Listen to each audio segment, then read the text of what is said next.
Shalom Bapak Ibu Saudara yang Tuhan Yesus kasihi. Kita jumpa lagi dalam acara bertumbuh berbuah di dalam Kristus. Sebuah acara perbincangan yang santai, tetapi kita akan membahas tentang kebenaran firman Tuhan.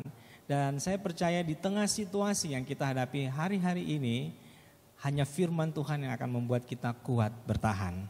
Amen. Bapak Ibu Saudara yang Tuhan Yesus kasihi, saat ini kembali hadir bersama saya kedua hamba Tuhan yang diurapi, yang menjadi gembala sidang dari GBI Pondok Pemulihan Papua, yaitu Bapak Pendeta Yohanes Sumiran bersama dengan Pendeta Ibu Retno Sumiran. Dan saya langsung saja akan menyapa kedua hamba Tuhan ini. Shalom Bapak, shalom Mama. Shalom Kak. Ya, baik. Kalau dalam pertemuan yang lalu kita sudah membahas tentang bagaimana kita bisa mengalami bertumbuh dan berbuah di dalam Tuhan lewat pertobatan kita, saat teduh kita, dan juga lewat pembacaan firman Tuhan. Dan hari ini kami ingin mengajak Bapak Ibu Saudara untuk kita akan membahas satu topik yang cukup menarik, yaitu bagaimana kita mengalami bertumbuh dan berbuah lewat Roh Kudus. Oke. Sekali lagi hari ini kita akan mengalami bertumbuh berbuah lewat Roh Kudus. Iya, Bapak Ibu Saudara yang Tuhan Yesus kasihi, kami mengajak juga atensi Bapak Ibu Saudara. Mungkin ada pertanyaan, ada komentar yang Bapak Ibu Saudara mau sampaikan. Dan yang menjadi acara ini kami namakan bertumbuh dan berbuah di dalam Tuhan, yaitu makin bertumbuh dan makin berbuah. Jadi kalau saya katakan bertumbuh dan berbuah, Bapak dan Mama nanti coba melanjutkan dengan kompak, makin bertumbuh dan makin berbuah. Oke? Bertumbuh dan berbuah. Makin bertumbuh, makin berbuah. Ya. Nah, kami berharap Bapak Ibu Saudara juga menyaksikan ini bisa ikut bergabung, setiap perkataan kita itu ada kuasa. Amin. Oke, ya. Amin. Baik, saya langsung saja akan berbincang-bincang, sharing dengan Bapak sama Mama terkait bagaimana kita mengalami bertumbuh dan berbuah lewat Roh Kudus, lewat pengenalan akan Roh Kudus. Dan saya percaya semua orang Kristen dimanapun kita pernah dengar tentang Roh Kudus. Tapi yang menjadi pertanyaan, sudahkah kita tahu siapa itu Roh Kudus, kita kenal Roh Kudus, dan bagaimana supaya kita bisa punya hubungan dengan Dia. Nah, itu yang akan kita bahas hari ini ya. Saya langsung saja kepada Bapak. Bapak seringkali orang Kristen pada umumnya kita sudah tahu Allah kita Allah Tritunggal ya. Kita orang Kristen punya Allah tidak tiga ya, tapi satu ya. Amin. Punya tiga pribadi. Kita juga percaya Tuhan kita itu Esa, Tuhan satu. Nah, tapi mungkin Bapak bisa jelaskan siapa ini Roh Kudus? Siapa itu Roh Kudus sehingga kita bisa mengerti dan mengalami bertumbuh dan berbuah. Silakan Bapak. Ya, ketika kita berbicara tentang Roh Kudus ini sangat menarik sekali karena dia adalah satu pribadi dari Allah Tritunggal ya. Pribadi ketiga yaitu Roh Kudus, roh yang selalu bekerja dalam semua situasi ya. Mulai dari penciptaan ketika Bapa menjadikan langit dan bumi, Roh Kudus juga ada di sana. Iya. Roh itu melayang-layang ya. Ketika Yesus turun sebagai manusia, Roh Kudus juga ada di sana menyertainya. Dan ketika Yesus mau naik ke surga, Yesus juga berkata, lebih baik aku pergi dan supaya Dia, Roh Kudus bisa datang kepadamu, bisa turun. Nah, Roh Kudus adalah pribadi ketiga, ketiganya adalah Esa, satu. Ya, satu Allah di dalam Bapa, Putra, dan Roh Kudus. Nah, Roh Kudus ini punya spesifikasi yang sangat luar biasa. Ya, artinya pekerjaannya, kenapa dia ada di bumi. Nah, kenapa kita bahas ini sangat menarik karena tanpa Roh Kudus tidak mungkin kita bisa bertumbuh dan berbuah. Nah, Roh Kudus diberikan kepada kita untuk menolong kita. Menolong sebagai penolong. Kemudian dia juga menjadi penghibur buat kita. Dia menghibur kita.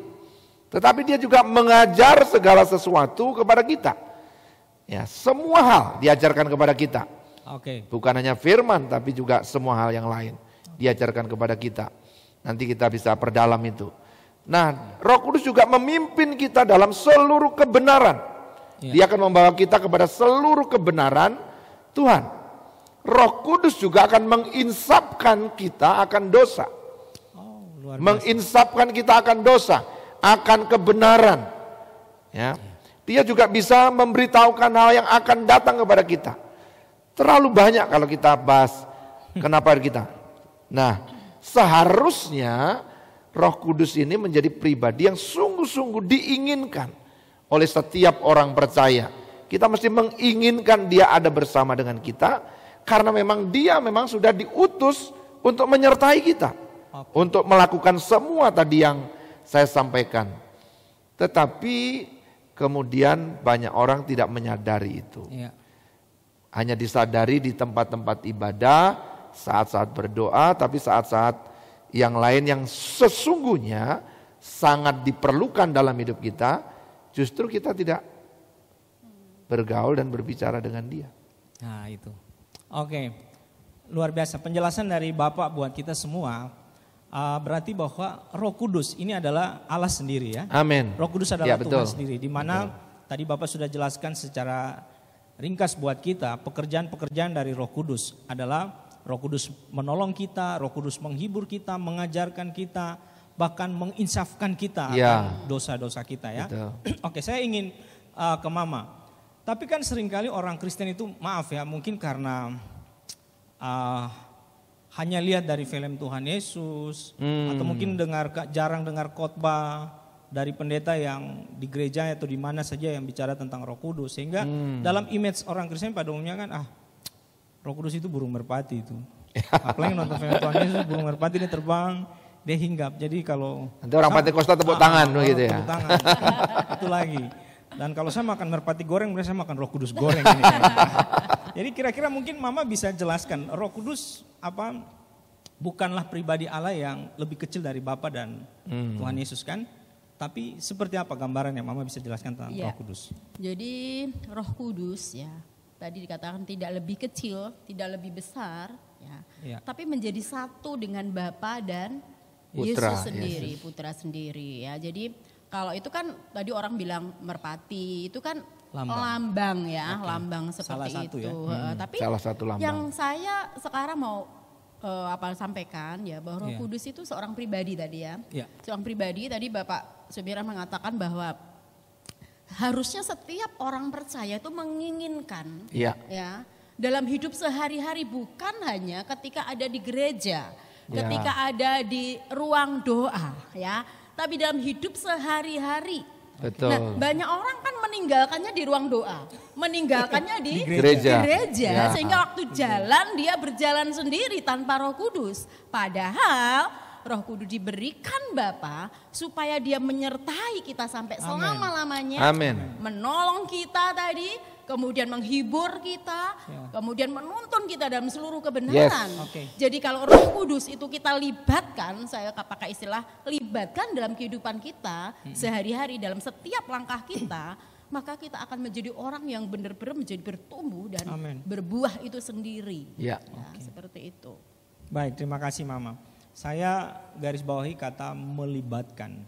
Nah berarti istilahnya begini ya, saya kalau punya sesuatu, saya ingin libatkan Bapak dalam saya punya kegiatan atau acara. Berarti otomatis saya harus kenal Bapak dulu kan. Betul. Tidak mungkin saya tidak ada hubungan kenal sama Bapak berhadap permisi Bapak Sumiran ya. Tolong nanti Bapak terlibat bantu saya. Bapak bilang, siapa? Nah ini toh. Nah berarti muncul pertanyaan di sini. Kalau kita mau melibatkan Roh Kudus dalam hidup kita perlu pengenalan akan Roh Kudus. Betul sekali.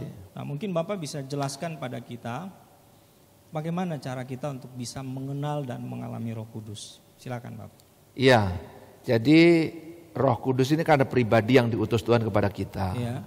Jadi kita harus menerima dia dengan iman di dalam Kristus sebagai pribadi pengganti Kristus yang naik ke surga. Tapi Kristus dengan Roh Kudus tidak bisa dipisahkan. Kalau kita baca di dalam Yohanes 14 ya, kalau kita mengasihi Yesus, ya, Oke. maka kita akan menuruti segala perintahnya, kita memegang firman-Nya Oke. dan melakukannya. Maka Yesus akan datang kepada kita bersama Bapa. Oh. Ya, akan menyatakan dirinya. Bahkan dikatakan di sana akan diam di dalam kita. Jadi Bapa, Putra, Roh Kudus sebenarnya tidak bisa terpisah.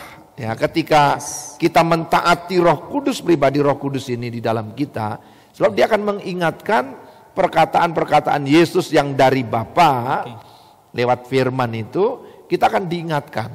Sehingga kita ketika kita merenungkan, kemudian dengan iman kita melakukannya untuk mentaati ini, maka Bapa, Putra, Roh Kudus bekerja di dalam kita. Amin. Roh Kudus tidak bisa bekerja sendiri. Oke. Ya, ini kalau kita bilang ini sebagai pribadi-pribadi yang berbeda, ini tim yang tidak terpisahkan. Oke. Ya, Bapa, Putra, Roh Kudus ini, Yesus tidak pernah menentang Roh Kudus tidak pernah menentang Yesus, mereka berdua tidak pernah menentang Bapa karena ketiganya adalah satu. Jadi pribadi Roh Kudus tadi dinyatakan dalam pekerjaan-pekerjaan yang dia lakukan kepada kita. Oke. Nah, kita mesti terbuka. Salah satu tanda kita menerima Roh Kudus yaitu dibaptis dengan Roh Kudus dengan ditandai berbahasa roh di dalam hidup kita. Nah, bahasa roh ini juga bisa bahasa yang lain, tapi juga bisa bahasa yang kita tidak mengerti. Hanya roh kita dengan Tuhan. Iya, roh kita dengan Tuhan. Tapi orang menerjemahkan tadi kalau Roh Kudus ini sekedar bahasa roh. Nah, Ya, itu lagi. kalau kamu berbahasa roh berarti ada Roh Kudus. Kalau tidak ada. Roh Kudus. Ya, tidak sekecil itu ya. Betul. Jadi dalam seluruh hidup kita Roh Kudus terlibat sehingga kita mengenal Dia, bertumbuh sebagai pribadi Allah yang dekat dengan kita. Oke. Jadi semua hal, saya mau melayani misalnya berkhotbah, saya minta Tuhan ini temanya apa? Terus ayatnya di mana? Iya. Terus contoh-contoh yang akan saya buat apa saja nanti? Kesaksiannya bagaimana? Nanti dalam tuntunan Roh Kudus akan mengingatkan, menuntun kita dalam mempersiapkan semuanya itu. Ini contohnya peran Roh Kudus buat saya. Iya. Saya mengenal untuk itu. Nanti mungkin yang mama atau kalian sendiri mungkin berbeda-beda. Dalam hari-hari Oke, ya. baik. Iya. Oke. Bapak Ibu Saudara yang Tuhan Yesus kasihi, kalau tadi dari Bapak Sumiran kita mendengarkan penjelasan yang jelas bahwa salah satu cara untuk kita bisa mengalami atau punya hubungan pengenalan dengan Roh Kudus adalah tadi Bapak sebutkan firman Tuhan Yohanes 14 ayat 15. Yesus bilang kalau kita mengasihi Dia maka kita akan menuruti segala perintahnya. Dan kalau kita mengasihi Dia, ayat selanjutnya Yesus menjanjikan penghibur. Baru kita akan menerima Roh Kudus. Nah, pertanyaannya, sudahkah Bapak Ibu Saudara mengasihi Tuhan? Kadang-kadang kan kalau kita tanya jemaat, siapa di sini mengasihi Tuhan? Oh, Angkat tangan semua. Aku mengasihi. Pertanyaannya, itu menurut kau. Ya. Tapi kalau menurut Yesus, kalau kau mengasihi saya, Menuruti kau akan menuruti segala perintah saya. Betul. Oke, mungkin sebelum kita akhiri sesi ini, saya mau tanya kepada Mama. Mama bisa menjelaskan dari pengalaman Mama atau apa saja, bagaimana juga selain yang tadi ya, kita menuruti perintah-perintah Tuhan, bagaimana supaya kita juga bisa mengalami Roh Kudus. Oke. Sekali lagi, Roh Kudus adalah seorang pribadi ya, Yes. pribadi. Kita harus mengalami artinya apa? Mengenal Dia, Amen. ya. Kemudian juga mengalami kuasanya, mengalami kasihnya. Ya, kalau saya mungkin selain saya juga sama-sama melayani ya, saya juga melayani di rumah sebagai ibu rumah tangga ya. Jadi mengalami kuasa Roh Kudus dalam hidup sehari-hari itu tadi melibatkan mengikut sertakan Roh Kudus, mau apa-apa tanya. Tanya Roh Kudus. Aku mau masak ini loh. Aku mau masak apa ya Sampai hari ini? masak juga ya, Sampai dalam kehidupan masak sehari-hari. pun ya kan. Oke. Aku mau pakai baju, ya kan? Baju kan Iya. banyak. Ya kan, tidak hanya satu, perlu tanya juga. Karena kan kadang-kadang kita mau pakai baju aja, aku seneng ini, aku seneng itu. Padahal Tuhan disenengkan enggak? Ini kan kayaknya, wih terlalu banget, enggak sih ya. Jadi artinya melibatkan dalam banyak hal lah dalam seluruh hidup kita sebagai ibu rumah tangga, sebagai seorang istri, bagaimana tunduk ke suami, sebagai seorang ibu, bagaimana mengajar anak-anak, mendidik anak-anak dan sebagainya, butuh bener-bener kita ngalami. Saya ingat ketika saya bangun pagi ada dorongan Roh Kudus untuk kasih pujian buat istrimu. Ya, peluk dia. Tapi kadang-kadang saya kan enak saja. Apalagi kita lagi lagi tidak senang begitu. Tapi itu saya tahu persis Roh Kudus lagi mendorong dan mengajari. Jadi semua hal harus melibatkan Roh Kudus seperti Mama sampaikan tadi. Tidak bisa kita tanpa Roh Kudus. Amin. Oke, Bapak Ibu Saudara, di akhir dari sesi yang pertama ini, ingat di tengah situasi yang kita hadapi, baik COVID-19 atau apapun masalah rumah tangga, kehidupan kita, juga sebagai anak muda, kita butuh penolong. Dan satu-satunya penolong yang Yesus tinggalkan buat kita, bukan harta dunia yang fana, tetapi yang Yesus tinggalkan adalah Roh Kudus. Amin. Oke, kita akan kembali pada sesi berikutnya. Tuhan memberkati.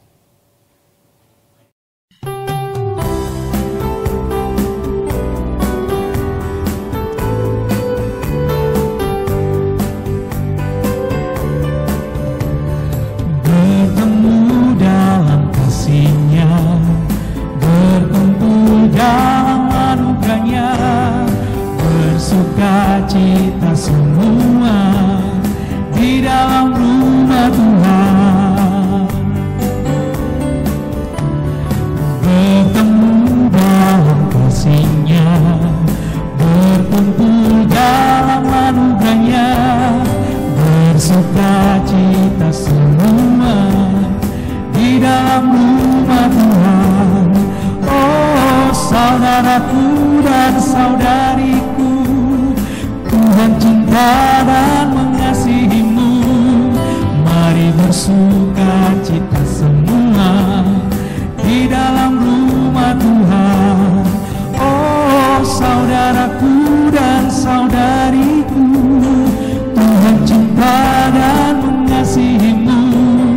Mari bersuka cita semua di dalam rumah Tuhan. Mari bersuka cita semua di dalam rumah Tuhan. Mari bersuka cita semua di dalam rumah Tuhan.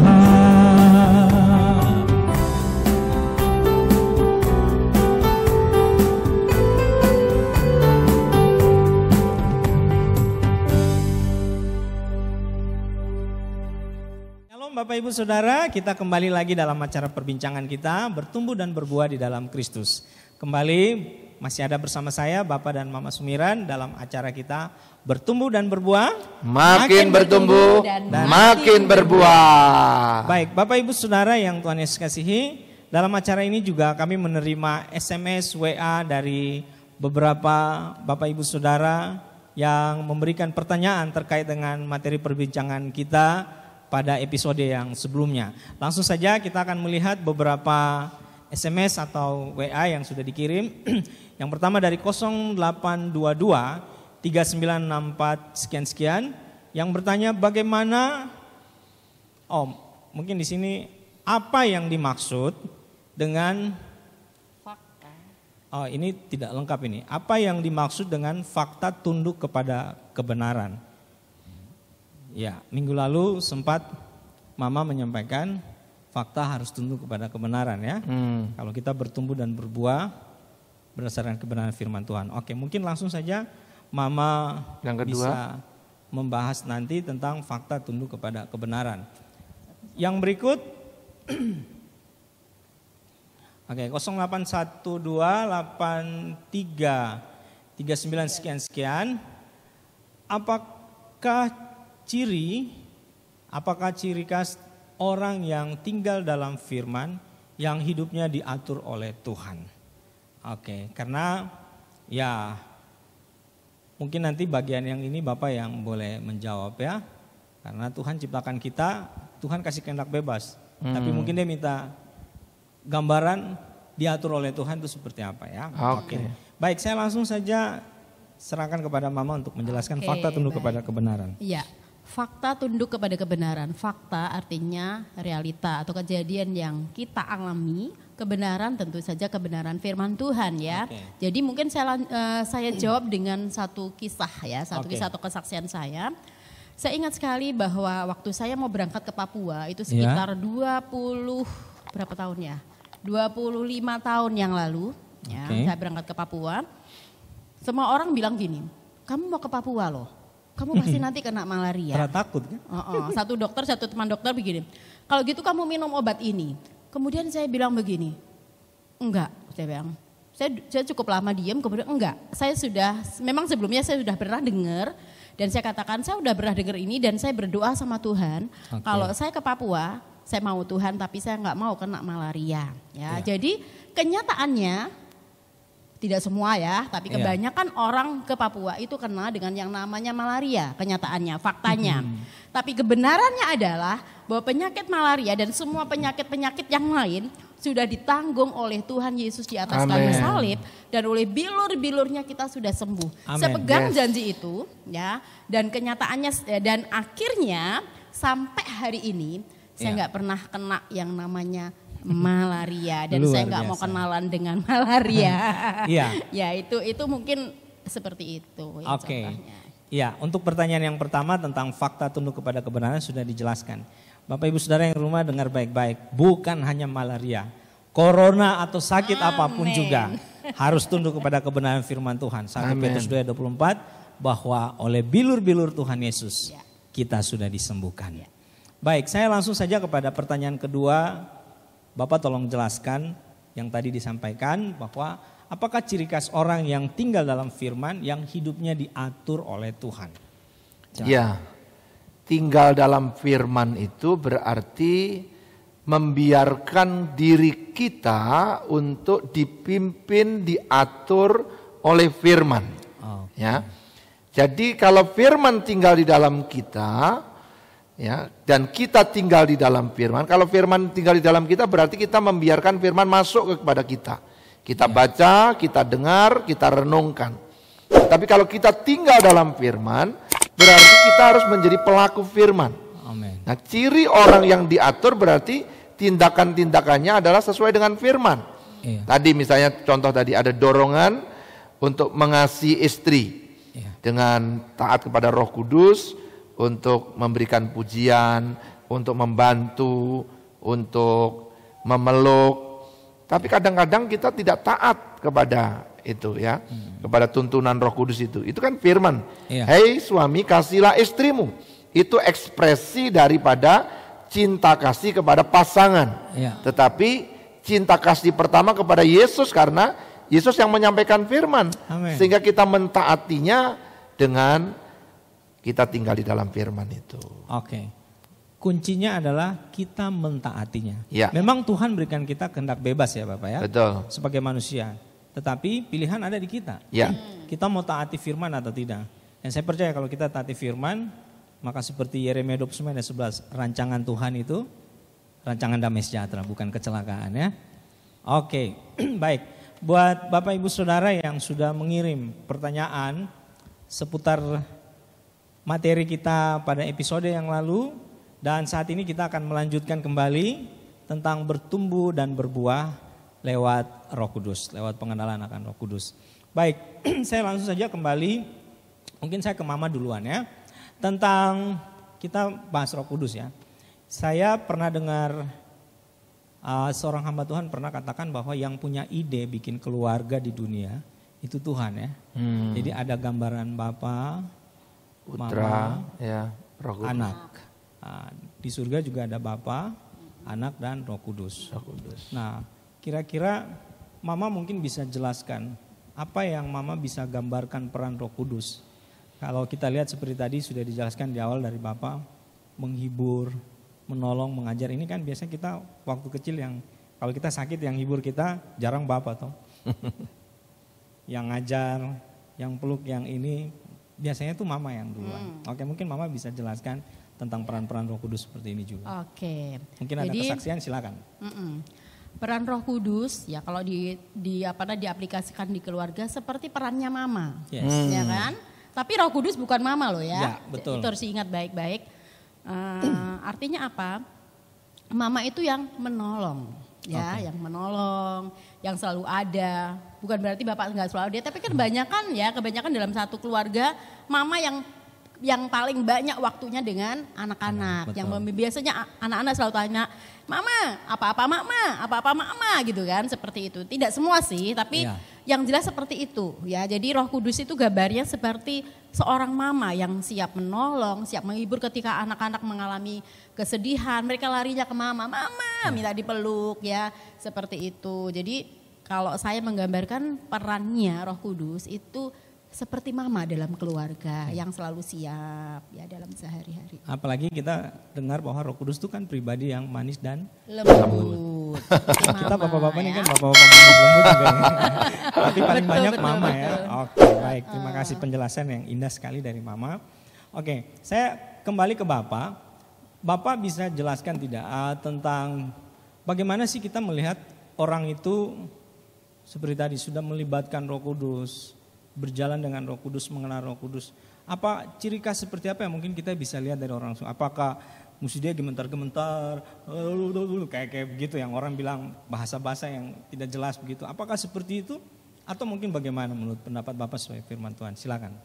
Iya, pada umumnya orang memahami Roh Kudus itu adalah ketika kita berbahasa roh. Ini pada umumnya di kalangan karismatik dan Pentakosta.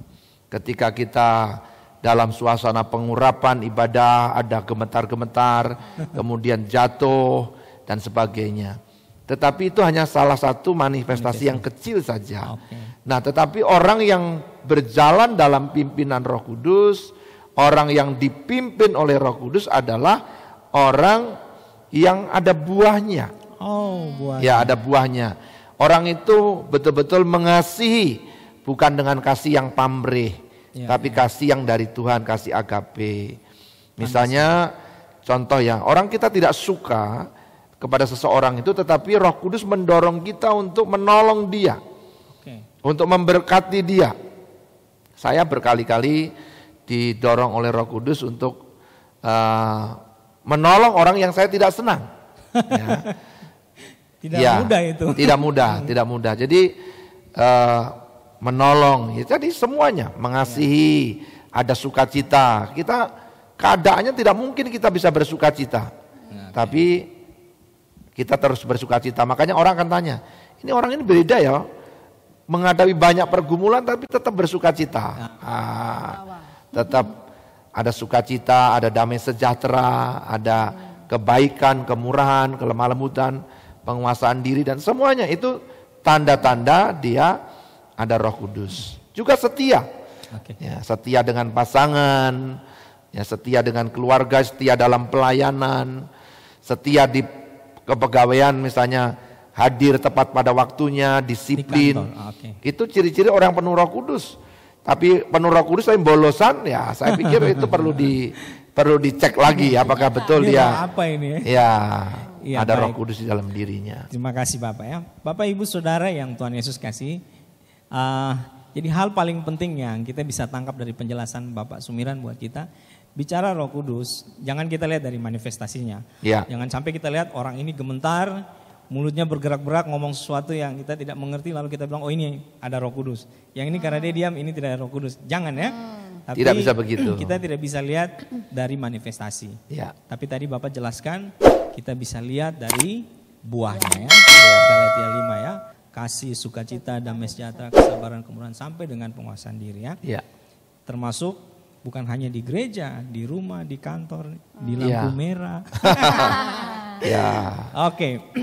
Baik, di akhir dari acara ini saya ingin minta kesaksian dari Bapak sama Mama. Di tengah-tengah situasi yang kita hadapi saat ini ya banyak orang diuji dengan situasi corona dan lain sebagainya, himpitan ekonomi dan banyak hal. Kira-kira Bapak dengan Mama punya kesaksian dengan Roh Kudus di tengah situasi seperti ini? Apakah punya kesaksian apa yang Roh Kudus bicara dan Bapak dan Mama bisa saksikan? Silakan, mungkin dari Mama dulu. Oke, baik. Ya, di situasi yang sekarang ini banyak orang dan termasuk juga kita ya, saya kan nggak bisa sembarangan lagi untuk keluar kemana, bikin apa dan sebagainya. Dan kalau kita hanya ngandalin kekuatan kita istilahnya ya, kita akan ketakutan terus dan nggak jadi keluar juga gitu loh ya. Jadi mau keluar nggak ya, bingung, membuat kita bingung dan sebagainya. Nah, saya bersyukur karena Tuhan mengingatkan bahwa Roh Kudus menyertai kita dan Dia menolong kita, Dia memimpin kita. Satu kali ya, saya sudah lama sekali nggak keluar rumah, pengen banget keluar, pengen belanja di Saga gitu ya. Tapi waktu itu ada ketakutan, tapi nanti jangan-jangan gimana ya? Terus saya tanya, Tuhan, Roh Kudus boleh nggak aku ke Saga? Dan bagaimana caranya? Sekali lagi ya, kalau orang yang dekat dengan Tuhan pasti ada signal ya, ada tanda-tanda. Dan akhirnya membuat saya nggak jadi loh pergi, ya nggak jadi pergi. Dan ada salah seorang anak datang ke Saga hari itu juga, dia cerita mama berdesak-desakan pokoknya kayak gitu loh. Jadi mama bersyukur loh nggak jadi ke Saga kayak gitu ya. Dan saya percaya itu pimpinan Roh Kudus gitu loh ya. Jadi kalau ada Roh Kudus kita bisa pasti melangkah atau pasti tidak usah melangkah kayak gitu loh. Seperti itu, jadi nggak ada keraguan-raguan, nggak ada kebimbangan, nggak ada ketakutan. Apalagi di tengah situasi seperti ini kita sangat butuh Roh Kudus ya. Betul. Silakan, mungkin kesaksian dari Bapak menutup kita. Kalau saya ingat ketika kita mau berbagi untuk memberkati jemaat-jemaat, kita kumpulkan uang, tiba-tiba ada seseorang telepon, Pak saya kasih segini. Saya percaya ketika kita, karena ini dorongan Roh Kudus, ini tidak semua uang ada, tapi Roh Kudus tiba-tiba menolong tadi, menggerakkan seseorang. Dan satu lagi sama ketika sudah harus ditambah lagi jumlahnya, minta tambahan dari jumlah 60, kita sekarang menjadi 100 yang kita tambahkan. Ada orang lagi yang digerakkan. Satu yang kemarin dari Kanada yang saya pernah saksikan, kemarin dari Batam digerakkan. Untuk sehingga mencukupi semua jumlah, bahkan dari bebas sendiri digerakkan, kami mesti tambah karena jumlah orangnya berbeda dan sebagainya. Jadi jangan pernah takut ya. Ketika kita didorong untuk memberikan sesuatu, meskipun kita tidak mampu, nanti Tuhan yang bertanggung jawab, yang mendorong kita. Amin. Yang penting kita melangkah untuk taat kepada Tuhan. Jadi kata kunci untuk saudara dipimpin Roh Kudus, taat saja. Jadi jangan mau mendengar Roh Kudus, dipimpin Roh Kudus tapi tidak taat. Nah, sama saja. Jangan banyak pertimbangan. Betul. Kalau dipertimbangkan lagi, tidak jadi. Mau menolong orang, saya pikir-pikir dulu, tidak jadi. Kalau kita tahu ini suara Roh Kudus, suara Tuhan, taati saja. Amin. Oke, terima kasih Bapak. Bapak Ibu Saudara yang Tuhan Yesus kasihi, inti dari kunci kita berjalan bersama Roh Kudus supaya kita mengalami bertumbuh dan berbuah di dalam Tuhan adalah ketaatan. Amin. Sama-sama kita bilang ketaatan. Ketaatan. Baik, Bapak Ibu Saudara, di akhir acara ini kami akan berdoa buat Bapak Ibu Saudara. Apapun pergumulan masalah yang kita hadapi hari-hari ini, mari kita angkat hati kita serahkan kepada Tuhan dan kita minta Roh Kudus untuk menolong kita. Saya minta Bapak Sumiran mau berdoa untuk kita sekaligus menutup acara kita. Bapak Ibu Saudara yang Tuhan kasihi, bagi Bapak Ibu yang belum punya pengalaman dengan Roh Kudus, mari buka hatimu, minta dipenuhi Roh Kudus, minta Roh Kudus. Kalau engkau minta Roh Kudus, maka Bapak akan memberikan Roh Kudus kepadamu. Dan terus peka mendengar suaranya untuk mentaatinya, maka Tuhan akan menolong kita. Mari kita berdoa. Bapa di surga, kami bersyukur kami boleh saling berbagi dalam sharing, bertumbuh dan berbuah dalam Roh Kudus.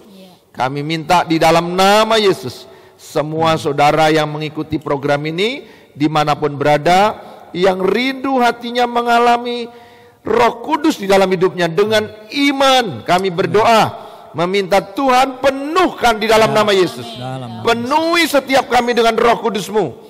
Setiap saudara yang belum pernah mengalami, boleh mengalaminya mulai dari sekarang dalam nama Yesus. Terimalah Roh Kudus di dalam hatimu, dan biarlah Roh Kudus memimpin kita tiap langkah kita, dan kita diberi kepekaan dan ketaatan kepada Roh Kudus. Amin. Untuk kemuliaan Tuhan kita Yesus Kristus. Terima kasih Tuhan, demi nama Yesus kami berdoa dan mengucap syukur. Haleluya. Amin. Terima kasih buat Bapak dan terima kasih buat Bapak Ibu Saudara. Jangan lupa like dan subscribe acara ini. Kami juga menantikan komentar-komentar dari Bapak Ibu Saudara untuk kemajuan acara ini terus menjadi berkat bagi hormat kemuliaan nama Tuhan. Sampai bertemu pada episode berikutnya. Bertumbuh dan berbuah, Makin bertumbuh dan makin berbuah. Sampai ketemu.